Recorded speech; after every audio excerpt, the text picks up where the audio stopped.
योगी रोहतक से जुड़ रहे हैं, वहीं धर्मवीर गुरुग्राम से जुड़ रहे हैं, अनिल राठी हमारे साथ फरीदाबाद से, जबकि हिमांशु नारंग करनाल से जुड़ रहे हैं। सीधा हम रुख कर लेंगे हमारे सहयोगी धर्मवीर का। धर्मवीर, गुड़गांव को लेकर पहले कश्मकश दिखाई दे रही थी, अब पिक्चर क्लियर हो गई है, क्या स्थिति ग्राउंड पर आप देख रहे हैं? बिल्कुल, देखिए, गुरुग्राम नगर निगम का ये तीसरा चुनाव है और अगर हम यहाँ बात करें तो पहली बार जब नगर निगम का चुनाव हुआ था उस वक्त यहाँ पर कांग्रेस ने बाजी मारी थी, क्योंकि उस वक्त जो मौजूदा सांसद है राव इंद्रजीत सिंह वो कांग्रेस में होते थे और उनके जो चहेते विमल यादव है वो यहाँ पर मेयर बने थे। दूसरी बार की अगर मैं बात करूँ तो दूसरी बार राव इंद्रजीत सिंह उस वक्त भाजपा में चले गए थे और भाजपा से मधु आजाद जो है वो यहाँ पर एक तरह से मेयर बनी थी। अब तीसरी बारी की बात है और अब की बार जो राजरानी मल्होत्रा है उनको टिकट दिया गया है। उनके पति पहले से ही भाजपा से जुड़े रहे हैं, वो जिला अध्यक्ष गुरुग्राम के रहे हैं, उनको टिकट दी गई है और अब की बार जो चुनाव है वो सीधे मेयर को चुना जाएगा, क्योंकि पहले जब भी चुनाव हुए हैं उस वक्त जो चुने हुए पार्षद होते थे वो मेयर का चुनाव करते थे, लेकिन अब की बार सीधे जनता जो है मेयर का चुनाव करेगी। गुरुग्राम में करीब 9 लाख वोटर जो है अब की बार अपना मेयर चुनेंगे, जबकि जो मानेसर का नगर निगम है उसमें पहली बार चुनाव हो रहे हैं। 2020 में भाजपा ने मानेसर नगर निगम का गठन किया था, लेकिन चुनाव पहली बार हो रहे हैं और जो गुरुग्राम के नगर निगम चुनाव है वो भी करीब 2.25 साल बाद हो रहे हैं, क्योंकि पहले से ही ड्यू चल रहे थे। अब जब भाजपा सत्ता में आ गई है, दिल्ली में सत्ता में आ गई, तो उसके बाद अब ये चुनाव हो रहे हैं। जाहिर सी बात है कि भाजपा का मुकाबला कहीं ना कहीं कांग्रेस के साथ ही है। बीजेपी और कांग्रेस आमने सामने है, लेकिन पलड़ा कहीं ना कहीं बीजेपी का भारी दिख रहा है। लेकिन यहाँ पर यह नहीं भूलना चाहिए कि बीजेपी की तरफ से जितने लोगों ने दावेदारी की थी टिकट की, उसके चलते अब जिन लोगों की टिकट कट गई है वो लोग भी यहाँ पर कहीं ना कहीं बगावती सुर उनके भी देखने को मिल रहे हैं। कई लोग ऐसे हैं जिन्होंने अब निर्दलीय के तौर के ऊपर अपना पर्चा भर दिया है, खासतौर से पार्षदों ने जो निर्दलीय के तौर पर अपना पर्चा भरा है। तो जाहिर सी बात है कि जो बीजेपी के जो पार्षद होंगे उनके सामने अब कहीं ना कहीं एक चुनौती कह सकते हैं कि हो सकती है। ठीक इसी तरह से जो मानेसर का नगर निगम है वहां पर बीजेपी ने सुंदरलाल को टिकट दी है और यहां पर जो टिकट बंटवारा है उसको लेकर के काफी कशमकश थी। एक तरफ राव इंद्रजीत सिंह अड़े हुए थे अपने समर्थक को टिकट दिलाने के लिए, तो वहीं भाजपा और राव नरबीर सिंह दूसरी तरफ अपने समर्थक को टिकट दिलाने के लिए अड़े हुए थे। अब जब सुंदरलाल को टिकट मिल गई है तो वहां पर जो पहले से एक दावेदार और था डॉक्टर इंद्रजीत जिनका नाम है, उन्होंने निर्दलीय के तौर पर यहाँ पर मेयर का चुनाव के लिए नामांकन कर दिया है, जो कि बीजेपी से कहीं ना कहीं बागी होकर के उन्होंने ये चुनाव का पर्चा भरा है। ठीक इसी तरह से कांग्रेस ने नीरज यादव को चुनाव मैदान में उतारा है। तो मानेसर का जो नगर निगम का चुनाव है वो कहीं ना कहीं त्रिकोणीय मुकाबला वहां पर देखने को मिलेगा और देखना ये होगा कि बाजी कौन मारेगा, क्योंकि मानेसर में महज 1 लाख से भी कम वोटर हैं जो मेयर का फैसला करेंगे, जबकि जो गुरुग्राम का नगर निगम है उसमें सबसे ज्यादा वोटर है, करीब 9 लाख वोटर है जो अपने मेयर का चुनाव का फैसला करेंगे। लेकिन यहाँ पर कांग्रेस और बीजेपी ही आमने सामने है, तो अब देखना ये होगा कि बाजी कौन मारता है, क्योंकि कांग्रेस की तरफ से जिसको उम्मीदवार के तौर पर सीमा पाहुजा को उतारा गया है वो पहले कांग्रेस में थी, उसके बाद वो भाजपा में शामिल हो गई थी और पिछले 10 साल से लगातार वो बीजेपी में ही थी। लेकिन अब विधानसभा चुनाव में उन्होंने बीजेपी से अलविदा कह दिया था और अब उन्होंने कांग्रेस की टिकट पर मेयर के लिए दावेदारी ठोकी है। आज उन्होंने पर्चा भर दिया है। अब आने वाले 5-4 दिन में जो है माहौल कहना कि बढ़ता और बनता और बिगड़ता हुआ नजर आएगा। महज 10 दिन का ये चुनाव रह गया है। 2 तारीख को क्योंकि चुनाव का दिन है, उस दिन मतदान होगा और उसके बाद मतगणना होगी, तो देखना होगा कौन बाजी मारता है। ठीक है, बने रहिए धनवीर आप हमारे साथ। हम धीरेन्द्र का भी रुख कर लेंगे। धीरेन्द्र, क्या रोहतक में हुड्डा बनाम भाजपा जैसी स्थिति दिखाई दे रही है? क्योंकि अगर हम देखें पॉलिटिकल इक्वेशन की बात करें तो 7 उम्मीदवार जाट समुदाय से हैं, वहीं 4 उन्होंने पंजाबी कास्ट से उतारे हैं, वहीं 4 एससी से भी। इस तरह की पॉलिटिकल इक्वेशन दिखाई दे रही। ग्राउंड जीरो पर आप क्या भांप पा रहे हैं?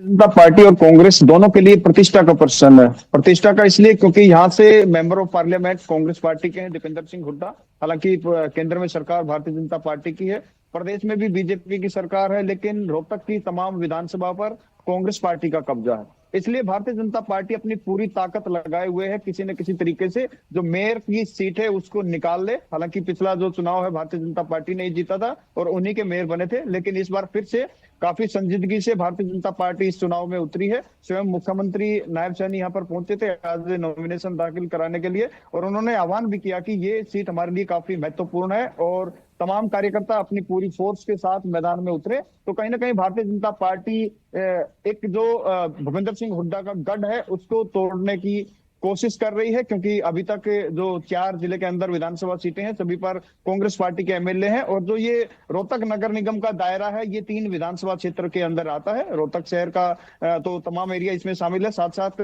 गढ़ी सांपला किलोई जहां से पूर्व सीएम भूपेंद्र सिंह हुड्डा चुनाव लड़ते हैं उसका भी कुछ कुछ क्षेत्र रोहतक नगर निगम में आता है, और एक कलानौर विधानसभा, तो वो उसके भी कई गांव इसके दायरे में आते हैं। तो कहीं ना कहीं भारतीय जनता पार्टी ये कोशिश कर रही है कि इस चुनाव को अगर जीत जाते हैं तो भूपेंद्र सिंह हुड्डा के गढ़ को ढहाने में कम से कम उनको ये संतुष्टि मिलेगी कि कहीं ना कहीं से भूपेंद्र सिंह हुड्डा को हमने कमजोर किया। जहां तक रोहतक की बात है, कांग्रेस पार्टी भी इसको काफी संजीदगी से लेकर चल रही, क्योंकि उनके पास बेशक सरकार में नहीं है, लेकिन भूपेंद्र सिंह हुड्डा के नाम पर यहाँ वोट मांगे जा रहे हैं, और जिस तरीके से जिस कैंडिडेट को बीजेपी कांग्रेस पार्टी ने मैदान में उतारा है वह पहले भारतीय जनता पार्टी का ही था, और बाद में चुनाव के वक्त बीजेपी को छोड़ के कांग्रेस में शामिल हुआ था, उसको कांग्रेस ने टिकट दी है।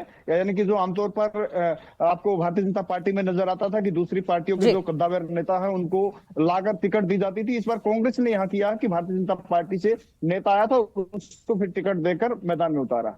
ठीक है, आप बने रहिए धीरेन्द्र हमारे साथ। हम रुक कर लेंगे हमारे सहयोगी हिमांशु का भी करनाल से हमारे साथ जुड़े हुए हैं। हिमांशु, एक पूर्व मेयर है, एक पूर्व डिप्टी मेयर है, रेणु बाला और मनोज वधवा एक बार फिर से 7 साल बाद एक दूसरे के आमने सामने आ रहे हैं, और हम जानते हैं कि करनाल में ज्यादातर जो वोट बैंक है वो पंजाबी वोटर्स हैं, और दूसरे नंबर पर है बनिया वोटर्स। तो बनिया वोटर्स को साधने के लिए रेणु बाला गुप्ता को बीजेपी ने मैदान में उतारा है, वहीं पंजाबी वोटर्स को साधने के लिए कांग्रेस ने मनोज वधवा को मैदान में उतारा है। पूरी पॉलिटिकल इक्वेशन क्या है ग्राउंड पर, यह हमें बताएं। बिल्कुल, पहली बार चुनाव हुआ था 2013 के अंदर, जब नगर निगम बनी थी और तमाम पार्षद चुनकर आए। रेणु बाला गुप्ता भी पार्षद चुनकर आई और मनोज वधवा भी पार्षद चुनकर आए, लेकिन उन पार्षदों ने अपना मेयर चुना, और मेयर कौन थी? रेणु बाला गुप्ता, और डिप्टी मेयर कौन थे? मनोज वधवा। दोनों ने काम किया, करनाल के लिए काम किया। चुनाव आ जाता है 2018 का। पहली बार जब चुनाव हुआ था मेयर और डिप्टी मेयर का, तब पार्षदों ने सिलेक्ट किया था कि हमारा मेयर कौन होगा, हमारा सीनियर डिप्टी मेयर कौन होगा, हमारा डिप्टी मेयर कौन होगा। लेकिन 2018 के अंदर करनाल की जो नगर निगम की सीट है वो महिला आरक्षित हो जाती है। ऐसे में चुनाव होता है जिसे जनता ने तय करना होता है कि अपना मेयर किसे चुनना है। एक तरफ रेणु बाला गुप्ता जिन्हें बीजेपी से टिकट मिलता है, और दूसरी तरफ आशा वधवा यानी कि मनोज वधवा की पत्नी, उन्हें मैदान में उतारा जाता है। हालांकि आशा वधवा निर्दलीय उम्मीदवार थी और रेणु बाला गुप्ता बीजेपी की उम्मीदवार थी। यहाँ पर रेणु बाला गुप्ता ने जीत हासिल की तकरीबन 9000 वोटों के आसपास। तब तक उसके बाद जो मनोज वधवा हैं वो बीजेपी में शामिल हो जाते हैं, लेकिन लोकसभा चुनावों के आसपास वो फिर से कांग्रेस का दामन थाम लेते हैं, और एक बार फिर से अब नगर निगम का चुनाव आता है। रेणु बाला गुप्ता को बीजेपी ने मैदान में उतारा है। हालांकि ये सीट ओपन कर दी गई थी और महिला उम्मीदवार यहां से मैदान में उतारी गई हैं। उधर से मनोज वधवा को मैदान में उतारा गया है, जो कि पंजाबी समुदाय से आते हैं और कांग्रेस के उम्मीदवार हैं। तकरीबन यहाँ पर 3,19,000 वोट हैं, और आज दोनों ने नामांकन भरा। पहले नामांकन भरकर आए मनोज वधवा, और दूसरा जो नामांकन भरा गया वो रेणु बाला गुप्ता की तरफ से भरा गया। रेणु बाला गुप्ता के नामांकन में महिपाल ढांडा, हरियाणा के शिक्षा मंत्री और पूर्व विधानसभा स्पीकर ज्ञानचंद गुप्ता समेत जो गाजे बाजे थे वो देखने को मिले, यानी कि पूरा एक रोड शो निकाला गया। वहीं मनोज वधवा ने भी माथा टेका, और उसके बाद वो नामांकन भरने के लिए आए, और तमाम मुद्दे दोनों ही नेता अपने अपने रखते हुए नजर आए। जहां मनोज वधवा भ्रष्टाचार का आरोप लगा रहे हैं, वहीं रेणु बाला गुप्ता और बीजेपी नेताओं का यही कहना है कि हम विकास हमने किया है, क्योंकि सांसद भी करनाल लोकसभा से बीजेपी का है मनोहर लाल, विधायक भी बीजेपी का है जगमोहन आनंद। ये वो शहर है या वो विधानसभा क्षेत्र है जहां से 2 सीएम मनोहर लाल और नायब सैनी दोनों यहाँ से विधायक रहे हैं। तो जाहिर सी बात है दोनों के बीच मुकाबला जरूर देखने को मिलेगा।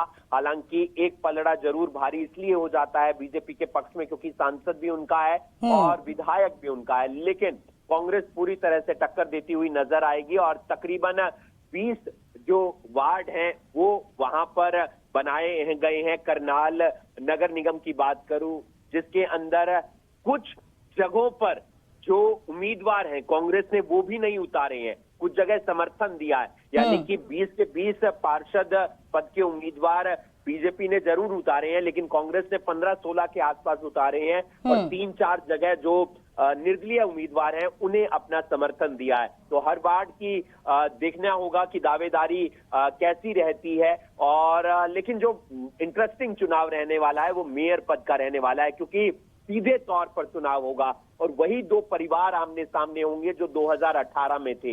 एक तरफ रेणु बाला गुप्ता बीजेपी की उम्मीदवार, दूसरी तरफ मनोज वधवा, और 2018 में आशा वधवा यानी कि उनकी। हिमांशु, जब आप सीधे तौर पर प्रत्यक्ष तौर पर मेयर पद के चुनाव की बात करते हैं तो ऐसे में फरीदाबाद का जिक्र करना भी बहुत जरूरी है, क्योंकि एक ही बार ऐसा हुआ है जबकि प्रत्यक्ष रूप में वहां पर सरकार बनी है जब भाजपा जीती थी।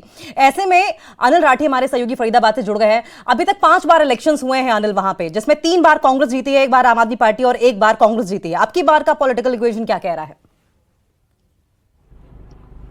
जी बिल्कुल, देखिए अगर फरीदाबाद की बात कर जाए तो फरीदाबाद का चुनाव काफी दिलचस्प जो है वो इस बार रहने वाला है, क्योंकि भारतीय जनता पार्टी के 46 उम्मीदवारों ने आज जो है वो अपना नामांकन दाखिल करा। साथ ही साथ जो परवीन जोशी भारतीय जनता पार्टी की मेयर पद की उम्मीदवार हैं वो भी अपना नामांकन पत्र भरने के लिए यहाँ पे पहुंची सेक्टर 12 लघु सिंचाई, जहां पर खुद केंद्रीय राज्य मंत्री कृष्णपाल गुर्जर, कैबिनेट मंत्री मूलचंद शर्मा, कैबिनेट राज्य मंत्री जो है वो राजेश नागर के साथ तमाम विधायकगण जो है वो उनके समर्थन में पहुंचे हुए और तमाम बड़े जलसे के साथ इससे पहले जो है वो हवन पूजा अर्चन जो है वो इस नामांकन से पहले दाखिल किया गया। और साथ ही साथ जिस तरीके से कांग्रेस की बात कर जाए तो कांग्रेस की जो है वो लता चंदीला जो है वो मैदान में है, जो कि संदीप चंदीला की जो है वो घरवाली हैं। और संदीप चंदेला जो है वो काफी टाइम से, लंबे समय से कांग्रेस पार्टी के अंदर बने हुए हैं। तो कह सकते हैं कि कड़ा दिलचस्प मुकाबला जो है वो इस बार दोनों मेयर पदों, क्योंकि डायरेक्ट चुनाव जो है वो